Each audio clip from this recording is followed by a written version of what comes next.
ఇవాళ గల్లీలో ఉన్న కాంగ్రెస్ కార్యకర్త ఎవరైతే ఇంటింటికి తిరిగి ఓట్లు అడిగిండో వాడు మాట్లాడతలేడు. పోనీ ఢిల్లీ నుంచి వచ్చినోడు ఏమైనా పత్తా ఉన్నాడా అంటే వాడు మళ్ళా గంటనే పడతలేడు. ఢిల్లీకి వెళ్ళి వచ్చినోడు ఏమయ్యా రాహుల్ గాంధీ, నిన్ను అడుగుతా ఉన్నా, ఎక్కడ సచ్చింది నువ్వు చేసిన డిక్లరేషన్? ఎక్కడ సచ్చింది అని అడుగుతున్నా. నువ్వెక్కడ చచ్చినావు రాహుల్ గాంధీ?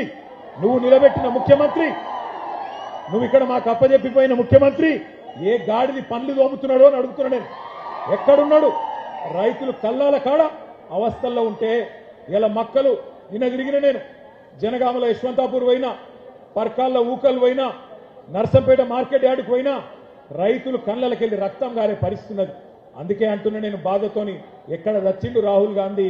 4 ఏళ్లే రైతు డిక్లరేషన్ అని చెప్పి ప్రభుత్వం వచ్చి 2.5 ఏళ్ళు అయిపోయాయి. ఎక్కడ ఒక్కటన్నా అమలు చేసినావా అని అడుగుతున్నా. ఇంత మోసం చేయొచ్చా రైతును? ఇంత దారుణంగా వంచొచ్చా? అన్నం తినే కంచంలో ఈరోజు మన్ను పోయొచ్చా అని నేను అడుగుతున్నా. దుక్కి దున్నుకునే రైతన్నను ఇంత ఘోరంగా మోసం చేస్తారా? సిగ్గనిపిస్తలేదా కాంగ్రెస్ నాయకులారా? నానా గడ్డి తింటారా ఓట్ల కోసం? ఇలా మనం ఇక్కడ ప్రోగ్రాం పెట్టుకుంటే, ఇంతకుముందు రాజేశ్వర రెడ్డి గారు చెప్పినట్టు మనం ఇక్కడ రైతు సంగ్రామ సదస్సు అని పెట్టుకుంటే వాళ్ళు అక్కడ మెగా రైతు మేళానట. అది మెగా రైతు మేళా కాదు, దగా రైతు మేళా. రైతులను దగా చేసిన దౌర్భాగ్యుల మేళా అది. అంతే తప్ప అక్కడ నిజమైన రైతు ఒక్కడు కూడా లేడు. కొంతమంది కాంగ్రెస్ కార్యకర్తలను పోగేసుకొని వాళ్ళతో సపర్లు కొట్టించుకొని వాళ్ళు రైతులంతా సంతోషంగా ఉన్నారని చెప్పి మీరు సన్నాయి నొక్కులు నొక్కితే ఎవడు నమ్ముతాడు మిమ్మల్ని? నేను అడుగుతా ఉన్నా. ఇన్ని వేల మంది మా రైతన్నలు అడుగుతున్నారు, ఎక్కడున్నాడు రాహుల్ గాంధీ? ఎక్కడున్నది నీ డిక్లరేషన్? ఎక్కడ పోయినాయి నువ్వు చెప్పిన మాటలను అడుగుతున్నారు. ఒక మాట దయచేసి నేను అంటా ఉన్నా, బాధ అనిపిస్తుంది ఇట్లా మాట్లాడాలంటే అప్పుడప్పుడు. కానీ డిక్లరేషన్ ఇచ్చి లక్షల మంది రైతులను మోసం చేసిన రాహుల్ గాంధీ ఫోటోను, ఆ రైతు డిక్లరేషన్ కాగితాన్ని, రేవంత్ రెడ్డి ఫోటోను మొత్తం అన్ని పోలీస్ స్టేషన్ల కాడ, రైల్వే స్టేషన్ల కాడ, బస్ స్టాండ్ల కాడ అంటియాలే. అంటించి కింద రాయాలి, దొంగలున్నారు జాగ్రత్త, ఓట్లను ఎత్తపోయే దొంగన కొడుకులున్నారు జాగ్రత్త అని రాయాలి. గంత దొంగలు వీళ్ళు. ఆలోచన చేయండి. ఒక్క హామీ అమలు చేయడా 2.5 ఏళ్లలో? ఇంత అన్యాయం ఉంటుందా? కాంగ్రెస్ వాళ్ళ మేనిఫెస్టో, వాళ్ళ గ్యారంటీలు, 420 హామీలు, వాళ్ళ అభయ హస్తం దేశ చరిత్రలో కాదు ప్రపంచ చరిత్రలోనే అతిపెద్ద మోసం అని చెప్పక తప్పదు. మనం వింటుంటాం, పేపర్లలో టీవీలలో చూస్తుంటాం, వాడెవడో చెడ్డీ గ్యాంగ్ వచ్చిండు, వీడెవడో రైస్ పుల్లింగ్ గ్యాంగ్ వచ్చిండని. ఆ గ్యాంగుల కంటే డేంజరు ఈ కాంగ్రెస్ గ్యాంగు అనే మాట నేను మీకు విజ్ఞప్తి చేస్తున్నా. కరోనా కంటే డేంజరు కాంగ్రెస్ అనే మాట ఇలా రైతులు మాట్లాడుతున్నారు. ఒక్కసారి యాద్ చేసుకోండి, ఎంత బాగుండే కేసీఆర్ గారి నాయకత్వంలో రైతు బతుకు, ఎంత చక్కగుండే మొన్నటిదాకా రైతు పరిస్థితి. పునాస యాసంగి 2 పంటలు 2 సీజన్లు. రైతు ఖాతాల్లో మీరు దండం పెట్టే అవసరం లేదు, దఫ్తర్లు తిరిగే అవసరం లేదు, ధర్నాలు చేసే అవసరం లేదు. నాటేసే టైం వచ్చిందంటే టింగు టింగు టింగు టింగు అనుకుంటా ఫోన్లు మోగుతుండేనా? మోగకపోతుండేనా? మోగుతుండేనా? మంచిగా రైతు బంధు పథకం అదొక విప్లవం, ఒక అద్భుతం. అబ్బుర పడ్డది దేశం మొత్తం. ఆఖరికి ప్రధానమంత్రి మోడీ కూడా కేసీఆర్ ను కాపీ కొట్టి పీఎం కిసాన్ అని పెట్టుకున్నాడు. 12 రాష్ట్రాల రైతు బంధు పథకాన్ని కాపీ కొట్టి వాళ్ళ రాష్ట్రాల పథకాలు పెట్టుకున్నారు.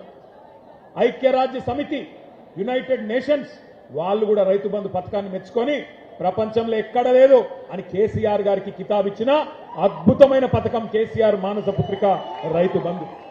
ఎవరన్నా కలగన్నరా? ఎవరన్నా ఊహించినరా ఎకరానికి 10,000 రైతు ఖాతాల్లో పడతాయని? రైతుల దగ్గర భూమి శిస్తు, నీటి తీరువా రకరకాల రూపంలో తోలు వలిచి రైతుల దగ్గర పైసలు గుంజిన ప్రభుత్వాలను చూసినాం. కానీ ఉల్టా రైతుకు 70 లక్షల మంది రైతులకు 11 విడతలుగా 73,000 కోట్లు వేసిన నాయకుడు ఎవరు? వినబడతలేదు. ఒక్క నాయకుడి కన్నా ఆలోచన వచ్చిందా? 75 ఏళ్ల స్వతంత్ర భారతదేశంలో ప్రధానమంత్రులు చాలా మంది వచ్చిండ్రు, ముఖ్యమంత్రులు చాలా మంది వచ్చిండ్రు. కానీ పెట్టుబడి కోసం సేట్ల చుట్టూ, పైసల చుట్టూ, అప్పుల కోసం తిరిగే రైతుల బాధ ఎవరన్నా పట్టించుకున్నారా? ఎవరన్నా రైతు బంధు పథకం ఆలోచన చేసిండ్రా? బ్రహ్మాండంగా కేసీఆర్ గారి నాయకత్వంలో మనం చేసుకున్నాం. తెలంగాణలో చేసుకున్నాక అంత మంచిగా సాఫీగా పోతుంటే కేసీఆర్ ఎకరానికి 10,000 ఇస్తుండు, మేము 15,000 ఇస్తాం.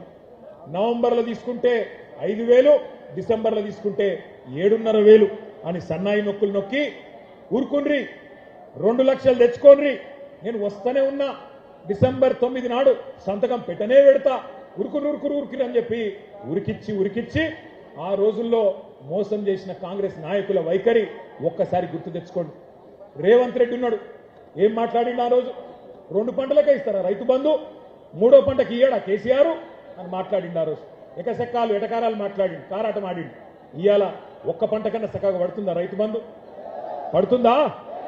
ఈరోజు ఆ దౌర్భాగ్య పరిస్థితి వచ్చింది. అవును వేస్తున్నాడు రైతు బంధు, ఎప్పుడు వేసిండు? ఒక్కసారి ఎలక్షన్ల ముందు వేసిండు గంటే, సర్పంచ్ ఎలక్షన్ల ముందు ఒక్కసారి. ఇప్పటికి 4 సార్లు వేసేది ఉండే ప్రభుత్వం వచ్చినాక, ఒక్కసారి వేసిండు తప్ప మళ్ళా పత్త లేడు. అందుకే ఆ రోజే చెప్పిండు కేసీఆర్ గారు, ఇంతకుముందు గోపాలన్న చెప్పినట్టు, కాంగ్రెస్ వాళ్ళను నమ్మి మోసపోతే గోసపడతాం, అన్న వస్త్రం కోసం పోతే ఉన్న వస్త్రం పోతుంది అని చెప్పిండు కేసీఆర్ గారు. వీళ్ళు దబ్బన దౌర్భాగ్యులు మళ్ళీ గెలిస్తే రైతు బంధుకు రామ్ అవుతుంది అని చెప్పిండు. చెప్తే ఏమన్నాడు ఆ రోజు రేవంత్ రెడ్డి? ఒకసారి ఆయన మాటలనే మీరు చూడండి. ఏమన్నాడు? మేమేమన్నా అవలగాలమా దివానగాళ్ళమా అని మాట్లాడిండు. ఒకసారి అది పెట్టండి. ఇప్పుడు తీసుకుంటే 10,000 వస్తుంది రైతు బంధు, కాంగ్రెస్ అధికారంలోకి వస్తే 15,000 వస్తుంది. ఎకరానికి 15,000 రూపాయల సంవత్సరానికి ఇచ్చేటప్పుడు ప్రకటించారు రైతు భరోసా.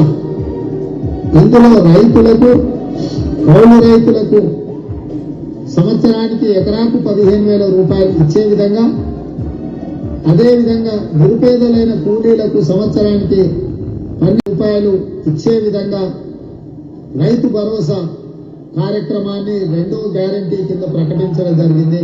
సో యజమానికి రావాల్సింది యజమానికి ఆయన ఖాతాలో పడుతుంది, కౌలు రైతుకు రావాల్సింది కౌలు రైతుకు వస్తుంది. భూమి లేని వాళ్ళు, ఉపాధి హామీ కూలికి పోయే వాళ్ళకు కూడా ఇందులో మేము మద్దతు పెట్టినాము అంటే ఇప్పుడు అందరికీ ఇస్తాం. అంటే ఆల్మోస్ట్ అందుకే అంటే డబుల్ ఓవర్ ల్యాప్ కాదు, ఇందులో వస్తే ఇందులో రాదు, ఇందులో వస్తే ఇందులో రాదు. పంటలకే ఇస్తున్నావు, 3వ పంటకి ఎందుకు ఇస్తలేవు? పంటకు 5,000 ఎకరానికి ఇచ్చినావు, 2 పంటలకే ఇచ్చినావు రైతు బంధు. మరి 3 పంటలు పండిస్తే 3 సార్లు ఎందుకు ఇస్తలేవు రైతు బంధు? కేసీఆర్ అంటున్నాడు కాంగ్రెస్ వస్తే రైతు బంధు బంద్ అవుతుందని. ఎందుకు బంద్ అవుతుందే? మేమేమన్నా దివానగాలమా? మాకేమన్నా ధమాక్ లేదా?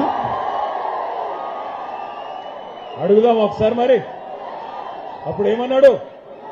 రైతు బంధు నాపిన దివానాగాడు ఎవడు?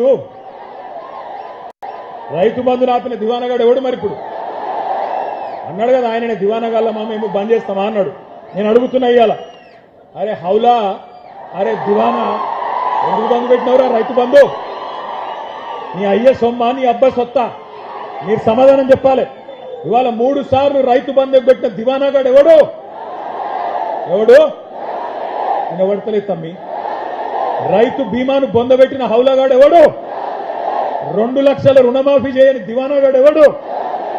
500 బోనస్ ఎగ్గొట్టిన ధోకేబాజ్గాడు ఎవడు?